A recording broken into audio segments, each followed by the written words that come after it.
What's up, everybody? My name is Erin, and welcome to the Mad Maker Studio, where I like to make things.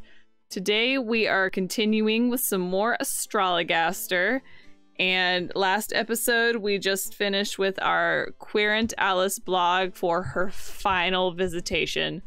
So we are closing in on the end of the game.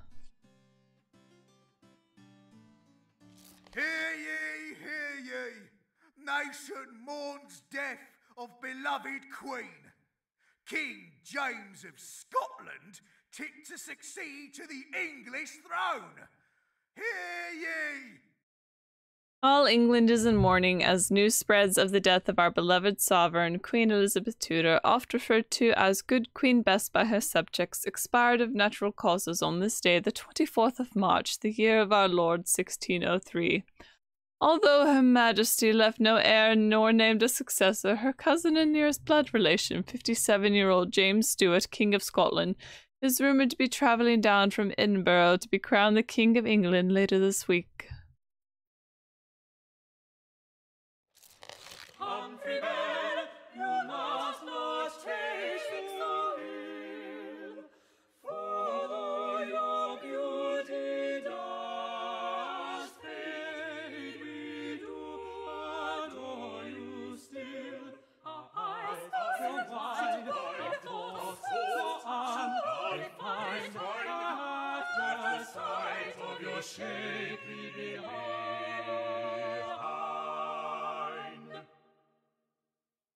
Wow, what an introduction. Good day, Mr. Bell. Oh, I must congratulate you on your performance of the comely lady lawyer in The Merchant of Venice, and methinks your skin is much improved. 'Tis verily glowing. Innit? My skin ain't recovered though. 'Tis only glowing on account of this powder made from ground up pearls I started using. I see. Forsooth, 'tis well to hear the troubles with your skin are resolved. Now, what is it you come for this day? Mr. Shakespeare has written a new play, and I need to look younger if I'm to get a good part in it. 'Tis about an ancient Roman general called Titus Andronicus. I wish to play the role of his comely mother, the Lady Tamara. You need to look younger in order to play a man's mother, you say. But according to my casebook, why, sir, you are not yet 25 years of age. Aye, sir, indeed. 'Tis but the business of playing, though, innit? At least, according to Mr. Burbage. He was well vexed when I pointed out how the man played Titus is near as old as I am. If the stage is not to your liking, Mr. Bell, I invite you to seek employment elsewhere. All right, then. Let us see what the stars advise. What can be done to make my querent Humphrey Bell appear younger? My gosh, his boss is such a jerk! What could I do to look younger? Humphrey must undergo a transformation to repair the damage Time's legacy has wrought. Pluto, this is Avisa's transformation. But what does that mean? Is that like just a makeover or what? What are you talking about?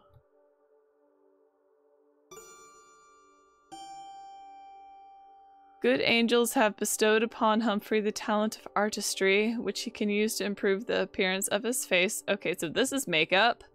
Mercury, this advises creativity. This advises that something refined that has been obtained from a foreign country can help him appear younger, but there is cruelty involved. Okay, makeup.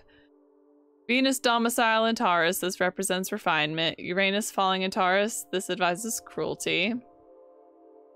Man, this game is just full of deep cuts.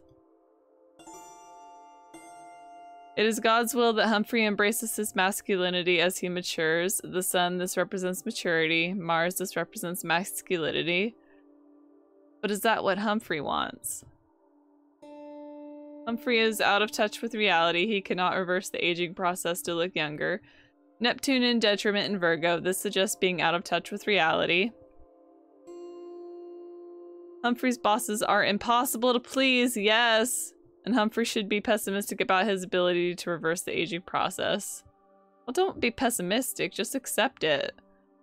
The moon falling in Scorpio, this represents being impossible to please. Jupiter in retrograde, this represents optimism in reverse, pessimism. Saturn in retrograde. This represents aging being reversed. Okay. We are going to go with the makeup. We must address your problem scientifically, Mr. Bell. Youth is characterized by sanguinity, governed by the humor blood. Therefore, we need to give you the appearance of having an abundance of blood. In your cheeks and lips, for instance.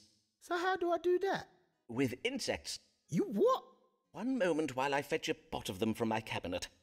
Now, these are what are called cochineal beetles. Do not be afeard, for they are dead. They have been shipped here from the New World. You must crush a handful of these creatures into a powder, mix it with water, and then apply it to your cheeks and lips. Beetle juice on my face? I will not lie, that sounds mad. I'll give it a try though. I hope the next time we see him, he comes in with the full face of makeup. That would be amazing. The querent desired to know what he might do to appear younger. I did prescribe a dye made from cochineal beetles to add the semblance of ruddiness to his lips and cheeks. Methinks the querent was a little pleased with me for the reading I gave this day. If ladies are using this Beetlejuice thing, it must be on level. Poor little beetles though, innit?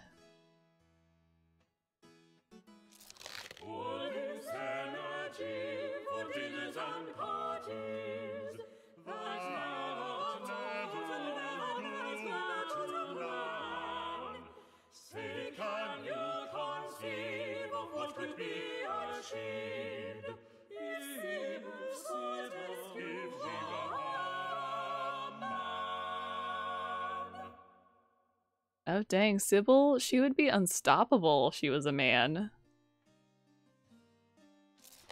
Good morrow, Mistress Fortescue. How may I do you, sir? Oh, Dr. Foreman, I have urgent need of your advice. Oh, woe! I know not what I am to do. On my word, madam, I have never before seen you in such a state. Pray tell, whatever can the matter be? 'Tis my husband, Captain Fortescue. God mend me! He has been implicated in a conspiracy to commit treason. Ah, yes, your husband, Captain Henry Fortescue. He is a great friend of Sir Walter Raleigh, is he not? Oh, methinks I see your problem. For Raleigh has been implicated in a plot against our new king, has he not? 'Tis said the plotters wished to oust the king and install the king's cousin on the throne. Or was Raleigh involved in that other plot? The one to kidnap the king and force him to appoint a more religiously tolerant privy council. In truth, there are so many plots against the English throne these days, 'tis hard to keep abreast of them all. Indeed, I know not which plot Sir Walter was arrested for, but I have heard tell that the Privy Council seeks to find conspirators amongst his associates. Hence I have been hiding my husband in our cellar and pretending he's still away at sea. But why would your husband fear arrest? Was he involved in Sir Walter Raleigh's plot? Nay, he was not. But all London believes that he and Sir Walter are very great friends. Ah, yes, I see. But what of your own friends, Mistress Fortescue? All those lords, ladies, and bishops who have so oft graced your table, would they not speak in your husband's defence? Well, dear Emma says she will speak for my husband, but alas, she now has little influence at court on account of some scandals of her own. As for my other acquaintances, they have all disowned me. They decline my invitations, and no one is at home to me when I call upon them. Even Sir Munchalot has stopped speaking to me. Even your parrot, madam? On my word, that is very cold. I beseech you, sir, read the stars and tell me how I might save my husband from arrest. Pray assure me he will be safe. Let us see, then. Is Captain Henry Fortescue in danger of being arrested for treason? If so, what might Mistress Fortescue do to prevent it? Oh my gosh, I actually want to help this woman. Will my husband be arrested for treason, and is there anything I might do to prevent it? Sybil Fortescue is deluded and has lost touch with reality. Neptune in detriment in Virgo. This indicates being out of touch with reality. God will punish Captain Fortescue violently for his part in the conspiracy. Venus, this represents cooperation. Mars, this indicates violence.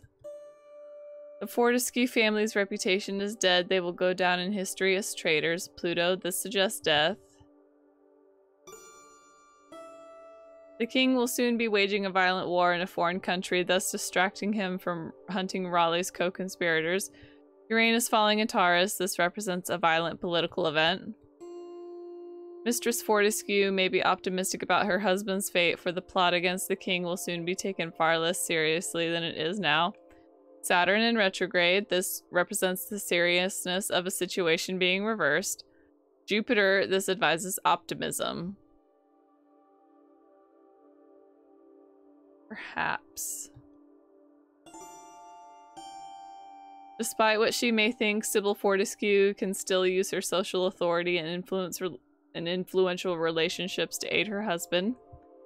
The Sun, this represents authority. Intelligent course for Sybil is to keep her distress a secret from the world and behave if she has nothing to fear. The Moon, this represents emotions. Mercury, this represents intelligence.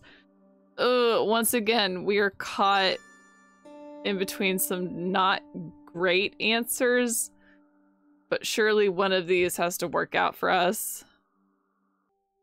I think your social influence is kind of dead right now.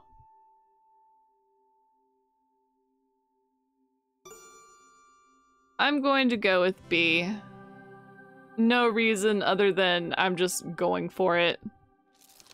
Be not so afeard, madam, for the stars show cause for optimism.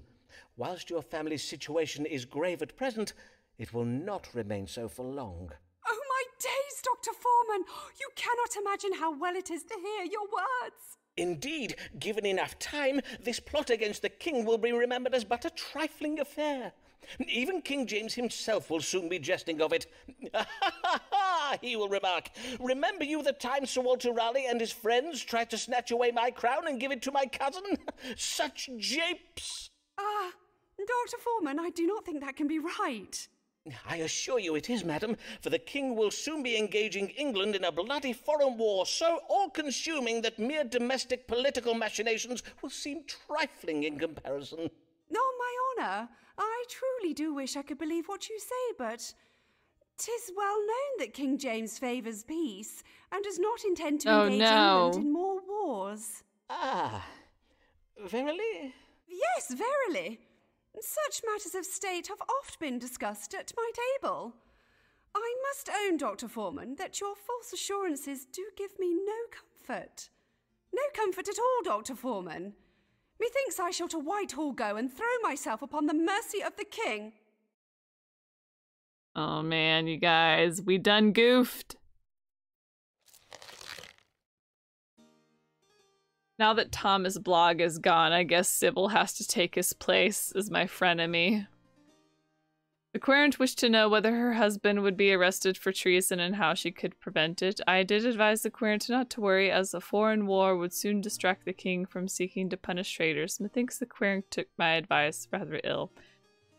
And it was our last session. Okay, so this goes to show also just how much information I'm retaining from my senior year of high school. All of this has gone out the window. This was the final consultation for this querent, and I've already got a letter of recommendation, so you can just move along, Sybil, move along. Perchance if I were to sell my jewels, I could have enough coin to bribe a lord of the Privy Council. Well, you certainly got enough of them all over you. Humphrey Bell, your time upon the stage grows near to its end as you advance in age. But hold, no tears, come down, resign, your fears, you're just too old to earn a living wage. Ouch. Good day to you, young sir. May I say, your playing of Titus Andronicus's comely mother was excellent. Well, a wondrous performance, Mr. Bell. Aye, well, they let me play her in the end. Your crushed Beetlejuice thing worked very well. Mr. Burbage decided to keep me in the role when he saw my rosy cheeks and that. Indeed. Forsooth, I am glad the cochineal beetle treatment proved efficacious. I'm not so sure I am, innit? My newfound loveliness has stirred a passion in Mistress Burbage. She's been trying to move to me. On my word. But surely, Mr. Bell, if Mistress Burbage's attentions occasion you discomfort, you have merely to tell her so. Make it plain you wish your relationship to remain professional, and bid her abstain from any amorous advances. You what? Nay, sir. If I air her, she'll be vexed, and I could lose my job. Know you what I mean? Ah, I see, yes. If she were to take umbrage, she might use her influence over her husband to prevent you from getting work. Well, I do have a recipe for a very effective aphrodisiac. Nay? Then let us see what the stars advise. How might Humphrey Bell calm the ardour of Mistress Burbage without it costing him his career? Oh, man. How might I calm the ardor of the Mistress Burbage, Richard Burbage's wife? Oh, we only got 2 options. Leo, ruler of the heart. Mistress Burbage has a choleric temperament. When it comes to affairs of the heart, she prefers to be the one in charge. Mars, this suggests an imbalance of color, yellow bile. Scorpio, ruler of the reproductive system. Mistress Burbage is troubled with a habit for indulging in lustful passions. Mercury, this represents a habit. Jupiter, this represents an imbalance of blood. Surely he's not the first employee she's come on to. Gross. She prefers to be the one like, what do these answers mean? I swear, like, I'm already definitely planning to do a replay of this off screen just on my own time to try out some of the different options, because there's no like different save points where if something doesn't work out I can just backtrack and redo the scene. This goes from beginning to end. The choices you make you are stuck with.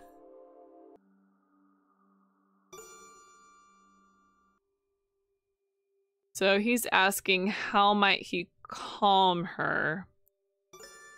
So that's either by telling her that she has a choleric temperament when it comes to affairs of the heart. She prefers to be the one in charge. Or confront her that she is troubled with the habit for indulging in lustful passions. Okay, so I'm going to go with this answer, because if she's coming on to, you know, like an employee this time, chances are she is no stranger to doing this. Let's do this one anyway. It would seem Mistress Burbage's behaviour can be attributed to her excessive sanguinity. To wit, there is an imbalance of blood in her body. It compels her towards an indulgence in lustful passions. What do you mean, like? She's ill or something?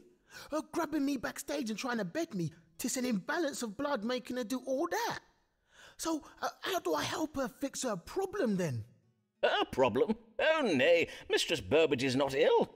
Forsooth, indulging in her lustful passions is a most healthsome pursuit, which doubtless brings her much pleasure.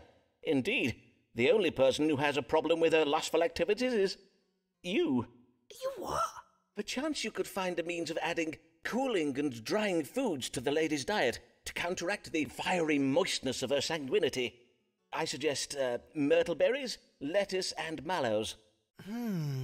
Methinks I can add them plants to the morning potage she takes during rehearsal, and if that don't make her move from me, I might start adding poison in it. Well, that jumped from 0 to 100 real quick. The wife of one of the Quern's bosses had designs upon his person, and he wished to know how to calm her ardor. I did judge Mistress Burbage as having a habit for lustful passions, and advised the Quern to introduce cool, drying foods into her diet. Methinks the Quern was a little pleased with me for the reading I gave this day. Next time Mistress Burbage strokes the fire and tells me to take off my doublet, I'll tell her man's not hot in it. Hear ye, hear ye! Raleigh's ally, Henry Fortescue, arrested for treason! Hear ye! Oh no, we goofed big time. In a raid on his house early this morning, Captain Henry Fortescue was arrested for his part in a plot against the king. Neighbors report that he'd been hiding in his basement to escape punishment. His wife, Sybil Fortescue, formerly much renowned in royal court circles for her dinner parties, has vowed to fight on to prove her husband's innocence and win his freedom. Sources say that she had better get on with it, for if he is convicted at his trial this evening, he will be executed tomorrow morning. Ooh. Here comes crafty Emma. What does she ask for now? Many times I've been needless to say. Despite her sins, may she be saved.